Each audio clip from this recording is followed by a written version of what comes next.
2018 में आई थी film robot 2। ये उस समय पर भारत की सबसे महंगी फिल्म थी। अब जब इतनी बड़ी फिल्म है तो लाजमी है कि इसको बनते हुए देखना भी काफी इंटरेस्टिंग होगा। अक्षय कुमार यानी पक्षीराजन का इस फिल्म में काफी अहम रोल है, जिसका उद्देश्य रहता है मोबाइल टावर से आने वाले रेडिएशन को बंद करना, क्योंकि इससे पक्षियों पर बुरा असर पड़ता है। इसका बदला लेने के लिए वह यहाँ पर मिलिट्री पर हमला करता है। इस सीन को फिल्माने के लिए एक स्पेशल VFX सेट लगाया गया था, जहाँ आप ग्रीन और ब्लू बैकग्राउंड के स्क्रीन को दीवार पर देख सकते हैं। जबकि तोड़फोड़ मचाने के टाइम पर जो टैंकों को ब्लास्ट किया जाता है, उन्हें भी पहले से ही बना लिया गया था, जो एक्चुअल में बिना इंजन के टीन के डब्बे रहते हैं, जो दिखते हैं एक डमी टैंक की तरह। हालांकि इस दौरान उन टैंकों को उड़ाने के लिए 2 बार विस्फोट कराए गए थे, जो रियल थे। वहीं इसके बीचों बीच एक मोबाइल टावर भी खड़ा किया गया था। शूटिंग लोकेशंस की बात करें तो रोबोट 2 की शूटिंग EVP फिल्म सिटी में हुई थी, जहां इसके ज्यादातर पार्ट को शूट किया गया था। यह लोकेशन असल में बेंगलुरु के रास्ते में नेशनल हाईवे के साइड में पड़ता है, और जहां यह फिल्म सिटी है वह लोकेशन है संतोषा नगर में। यह सीन रोबोट 2 का सबसे पहला सीन है। यहाँ हमें दिखाया जाता है कि लोगों के हाथों से फोन छूटकर हवा में उड़ने लगती है। इस सीन को बनते हुए देखिए। सबसे पहले इसकी शूटिंग के लिए एक लोकेशन सिलेक्ट किया था, जो कि लोकेशन था EVP फिल्म सिटी का। इस फिल्म सिटी पर शहर वाला सेट लगाया गया था, जहां डमी मॉल बनाए गए थे, जिसकी शूटिंग होते हुए हम आप लोगों को दिखाएंगे। वहीं ऑफिस और कॉल सेंटर को भी इसी स्टूडियो में लगाया गया था, जबकि यहीं रजनीकांत सर का लैब था और तोड़फोड़ वाले फाइटिंग सीक्वेंस। हालांकि पहले सीन की शूटिंग के लिए जो यह मोबाइल फोन से भरे ट्रक का एक्सीडेंट होते हुए दिखाया जाता है, उसे रियल में चेन्नई के एक हाईवे पर नाइट के टाइम पर ही शूट किया गया था। वहीं इसके अगले सीक्वेंस को शूट करने में VFX टेक्नोलॉजी का सहारा लिया गया था, जिसके लिए कुछ इस तरीके से ट्यूबलाइट को सीरीज में लगाया गया, जिससे कि यह मोबाइल फोन्स की तरह हमें फिल्म में दिखाई दे। यहाँ पहली बार पक्षीराजन टेलीकॉम कंपनी के ओनर के सामने आकर बदला लेता है। VFX and CG। Robot 2 film के VFX इतने अच्छे हैं कि हम इसके हर एक सीन को देखकर सोच में पड़ जाते हैं, जिसका सबसे बड़ा क्रेडिट जाता है फिल्म के डायरेक्टर शंकर जी को, जिनके सोच की तारीफ तो बनती है। हालांकि VFX company TAU films, double negative और थर्ड फ्लोर को भी इग्नोर नहीं कर सकते हैं, क्योंकि उन्होंने ही डायरेक्टर की सोच को पर्दे पर उतारा है। वैसे यह हॉलीवुड की नामचीन विजुअल इफेक्ट्स कंपनीज है। इस फिल्म के लिए उनके 1000 VFX आर्टिस्ट्स ने वर्क किया था, जबकि उन्होंने शूटिंग के दौरान महज 1360 विजुअल शॉट्स तैयार किए थे, जिन्हें आप स्क्रीन पर देख भी सकते हैं।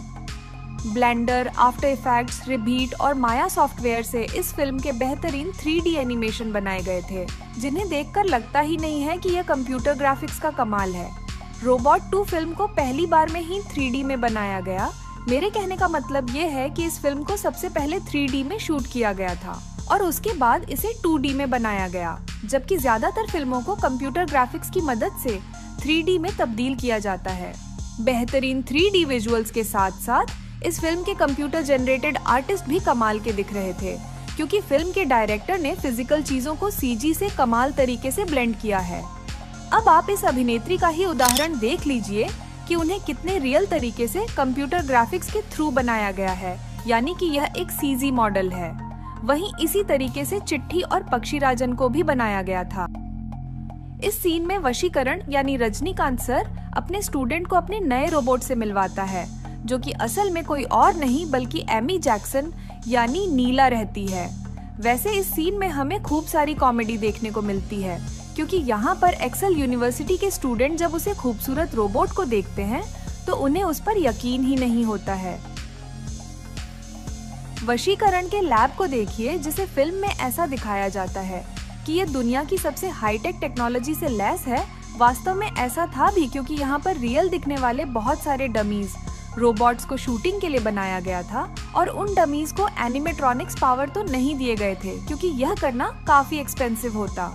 उसके बदले कुछ इस तरीके से प्रॉप्स के माध्यम से डमीज रोबोट्स को शूट किया जाता था, यानी ग्रीन कपड़ों में लोग उस रोबोट से हरकतें करवाते थे, जिससे हमें बाद में ऐसा लगता था कि रोबोट सच में चल रहा है। बाय द वे, उनका यह स्टूडियो पूरे 3 फ्लोर का था। जहां बहुत सारी इक्विपमेंट्स थे, लेकिन असल में इसे केवल एक ही फ्लोर का बनाया गया था और जहां ऊपर वाले फ्लोर को कुछ इस तरीके से VFX के द्वारा जनरेट किया गया।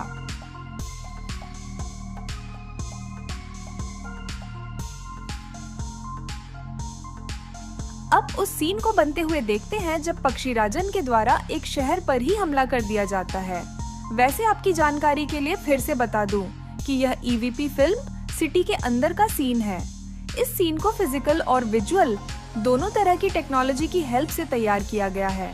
सबसे अहम बात तो यह है कि आप इन सीन्स की मेकिंग में इतनी बारीकी देखेंगे कि आप खुद ही इसकी तारीफ करने लगेंगे। यहाँ आप देख सकते हैं कि रजनीकांत सर यानी रोबोट किस तरीके से अपने सुपर पावर वाले पार्ट को सूट कर रहा है। पहले रजनीकांत सर के जेस्चर को रिकॉर्ड करने के लिए उन्हें एक बंद VFX स्टूडियो में उनके एक्शन और एक्सप्रेशन वाले पार्ट को शूट किया जाता है, जबकि दूसरी तरफ आप बड़े बड़े बिल्डिंग से लोगों को गिरते हुए देख सकते हैं। एक्चुअल में हार्नेस के सहारे धीरे धीरे लोगों को नेट पर गिराया जाता है। आप इसके VFX ब्रेकडाउन में इसे देख सकते हैं कि वह जो बड़ा सा जाल है उसे चिट्टी अपने हाथों से खींचकर बिल्डिंग के उस पार लेकर जाता है, जिससे लोगों की जान बचती है। तो कुछ इस तरीके से फिल्म का यह ब्रेथ टेकिंग सीक्वेंस शूट किया गया था।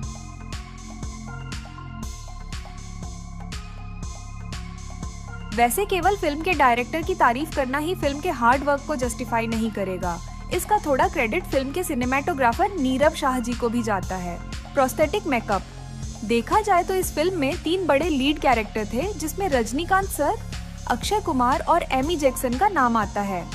अक्षय कुमार, जिन्होंने साइंटिस्ट रिचर्ड का किरदार निभाया है, वह एक्सपेरिमेंट के दौरान कुछ इस तरीके से एक भयानक क्रोमैन में बदल जाते हैं। देखा जाए तो अक्षय कुमार अपने लुक के साथ ज्यादा एक्सपेरिमेंट तो नहीं करते हैं, बट फिल्म के डायरेक्टर S शंकर जी फिल्मों में एक्सपेरिमेंट करने के लिए ही जाने जाते हैं। फिर चाहे उनकी फिल्म अपरिचित हो या फिर विक्रम के साथ उन्होंने जो आई फिल्म बनाई थी वो, इन सभी फिल्मों की खासियत है इसका VFX और उसके प्रोस्थेटिक मेकअप वर्क। रोबोट 2 की बात कर लूं तो इसमें भी अक्षय के 3 अलग अलग लुक थे, जिसमें उनका क्रोमैन वाला लुक काफी मुश्किलों से बना था। इस पावरफुल लुक को प्रोस्थेटिक मेकअप के जरिए फिल्म में दिखाया गया है, जहां आप उनके ऊपर प्रोस्थेटिक वर्क होते हुए देख सकते हैं। साथ ही आप उनके दूसरे लुक का प्रोस्थेटिक डमी मास्क भी देख सकते हैं। बेसिकली प्रोस्थेटिक एक दर्दनाक प्रक्रिया है फिल्म मेकिंग का, जिसमें आर्टिस्ट को घंटों तक गर्मी में रहना पड़ता है। अब बात कर लूं अक्षय कुमार की, तो उन्हें भी 5 से 6 घंटे तक एक चेयर पर बैठकर अपना मेकअप करवाना पड़ता था। इस दौरान उन्हें खाली पेट भी रहना पड़ता था, क्योंकि ऐसा कहा जाता है कि आप इस हैवी मेकअप के बाद केवल लिक्विड फूड ही खा सकते हैं। वहीं इस मेकअप को उतारने में भी तकरीबन 2 घंटे लग जाते थे और जब उनका यह शूटिंग प्रक्रिया स्टार्ट हुआ तो इसमें 40 दिन का समय लग गया था। अक्षय कुमार के ही प्रोस्थेटिक वर्क में लगभग 4 करोड़ रुपए खर्च हुए थे। वहीं बात करूं सुपरस्टार रजनीकांत की, तो आप उनके प्रोस्थेटिक वर्क को भी देख सकते हैं। उन्होंने भी काफी पेशेंटली अपने ऊपर वर्क करवाया, जिनमें उनके रोबोटिक बॉडी शूट और कुछ अपर बॉडी के पार्ट को प्रोस्थेटिक से क्रिएट किया गया था। लेगेसी इफेक्ट्स, जो कि दुनिया की एक नामचीन Hollywood based prosthetic makeup company है, उन्होंने इस फिल्म के लिए सारे कलाकारों का मेकअप वर्क किया था। यदि आपने हमारी रिसेंटली वीडियो देखी है तो आपको याद होगा कि अल्लू अर्जुन अपने अपकमिंग फिल्म की शूटिंग के लिए इसी लेगेसी इफेक्ट्स के स्टूडियो गए थे, जहां उन्होंने उनसे मिलकर अपने आने वाले प्रोजेक्ट पर अब उस सीन को एक VFX सेट के अंदर शूट होते हुए देखते हैं, जब पक्षीराजन के द्वारा वशीकरण जी के घर पर हमला होता है। यहाँ आप दीवारों के कलर्स को क्लियरली देख सकते हैं कि ये ग्रीन कलर के हैं, जो कि बाद में जाकर रिप्लेस हो जाते हैं बहुत सारे मोबाइल फोन से। 1 लाख रियल स्मार्टफोन्स। जी हाँ, आप यकीन नहीं करेंगे, इस फिल्म के लिए इतने सारे स्मार्टफोन्स का इस्तेमाल किया गया था और कई डमी फोन्स भी फिल्म में इस्तेमाल किए गए हैं। इस सीक्वेंस में हम पक्षीराजन और चिट्टी का आमना सामना भी देखते हैं। हालांकि पक्षीराजन इतना पावरफुल हो चुका होता है कि वह बड़ी आसानी से चिट्टी को हरा देता है और फिर हमें पहली बार पक्षीराजन का असली रूप देखने को मिलता है, जिसमें वहाँ अक्षय कुमार होते हैं, जो और भी ज्यादा पावरफुल हो चुका है। पक्षीराजन के नए अवतार के बाद चिट्टी का भी फिर से एक पावरफुल मॉड्यूल बनाया जाता है, यानी कि फिल्म में चिट्टी का नया अवतार होता है। यहाँ वह ज्यादा स्मार्ट नजर आता है। इस एक सीक्वेंस की शूट के बाद रजनीकांत सर अपना टेक देख रहे हैं, जिसे देखकर वह खुद भी मुस्कुरा देते हैं। रोबोट 2 नए अवतार के साथ अपने साथियों को भी इस युद्ध में शामिल होने के लिए प्रेरित करता है और वह अपने रोबोट को ऑर्डर देता है पक्षीराजन के खिलाफ लड़ने के लिए। शूटिंग होते हुए देख सकते हैं। इसके बारे में पहले भी जिक्र कर चुकी हो कि प्रॉप्स के द्वारा किस तरह उन्हें एक्शन कराया जाता है, जैसे कि वह लगता है कि सच में रोबोट है। Climax, scene making. Jawaharlal Nehru stadium पर फिल्म का क्लाइमैक्स फिल्माया गया था। इस लोकेशन पर कई सारे स्टेप्स में शूटिंग की गई थी। सबसे पहले इस स्टेडियम की खाली फुटेज लिया गया था, जिसके बेसिस पर स्टेडियम का सीजी बनाया गया। फिर जाकर कुछ लोगों को बुलाया गया जो महज 50 से 100 लोग ही होंगे, जिसके साथ भगदड़ वाले सीन को फिल्माया गया था। लेकिन फिल्म में यही भीड़ काफी बड़ी लगती है, जिसकी वजह थी ऑब्जेक्ट मॉडलिंग। एक ऑक्टोपस कैमरे को पकड़कर आप देख सकते हो कि किस तरीके से रजनीकांत सर स्टेडियम के बीच पहुंचते हैं। ये फिल्म में ऐसा लगता है कि वह उड़ते हुए वहां गए हैं। यहाँ पक्षीराजन और चिट्टी के बीच दमदार फाइटिंग सीन है। ये फिल्म का क्लाइमैक्स सीन है, जहाँ पर खूब सारी तोड़फोड़ भी मचाई जाती है। बट जितने भी ये तोड़फोड़ वाले सीन आपने देखे थे, वह सीजी से बनाए गए थे। इसके लिए किसी भी तरीके का नुकसान इस स्टेडियम को नहीं पहुँचाया गया था। डेडिकेशन तो देखिए। रजनीकांत सर का इस क्लाइमैक्स वाले सीन के शूट के टाइम पर उनके घुटने पर चोट लग गई थी। इसके बावजूद अपने टेक को पूरा किए थे। वहीं आप पक्षीराजन को देख सकते हैं, जब वह कुछ इस तरीके से करके अपने पंख को लाता है और गायब कर देता है। तो इस स्पेशल इफेक्ट वाले सीन को शूट करने के लिए उन्हें ग्रीन बैकग्राउंड स्टूडियो में इसका एक्सप्रेशन शूट करना पड़ा था, जिसके बाद ही इतने अच्छे विजुअल देखने मिले थे। वैसे अक्षय कुमार इस फिल्म के विलेन के लिए पहले चॉइस नहीं थे। उन्होंने हॉलीवुड एक्टर अर्नोल्ड श्वार्ज़नेगर को पहले कंसिडर किया था, लेकिन उनकी फीस 120 करोड़ थी, जो कि फिल्म के बजट के हिसाब से यह ज्यादा हो रही थी। हालांकि फिल्म मेकर्स के पास पैसे की कमी तो कुछ भी नहीं था। वह चाहते तो और भी बजट ऐड कर सकते थे, लेकिन बाद में उन्होंने कंसीडर किया कि क्यों ना बॉलीवुड के सुपरस्टार को ही इस फिल्म के निगेटिव किरदार के लिए कास्ट किया जाए। इसके बाद उनके दिमाग में अमिताभ बच्चन, आमिर खान और ऋतिक रोशन का नाम आया था। हालांकि अमिताभ बच्चन और कमल हासन के लिए तो खुद रजनीकांत सर ने कहा कि वह उनके साथ इस फिल्म के निगेटिव रोल के लिए तैयार नहीं है, क्योंकि वह उनकी काफी इज्जत करते हैं। तो उसके बाद उन्होंने बाकी एक्टर्स को अप्रोच किया, बट उन्होंने भी नेगेटिव रोल को एक्सेप्ट नहीं किया। फिर जाकर अक्षय कुमार के पास फिल्म गई और उन्होंने झट से इसे साइन कर लिया था। इसके बाद ये अक्षय कुमार की पहली तमिल फिल्म भी बन गई। वहीं दूसरी तरफ अगर बात करूं अभिनेत्री एमी जैक्सन की, जो कि इस फिल्म में नीला का रोल निभा रही है, तो उन्होंने भी काफी अच्छी शानदार एक्टिंग की है। हालांकि उनका डायरेक्टर शंकर के साथ ये दूसरी फिल्म थी। इससे पहले उन्होंने विक्रम के साथ मिलकर आई फिल्म बनाई थी।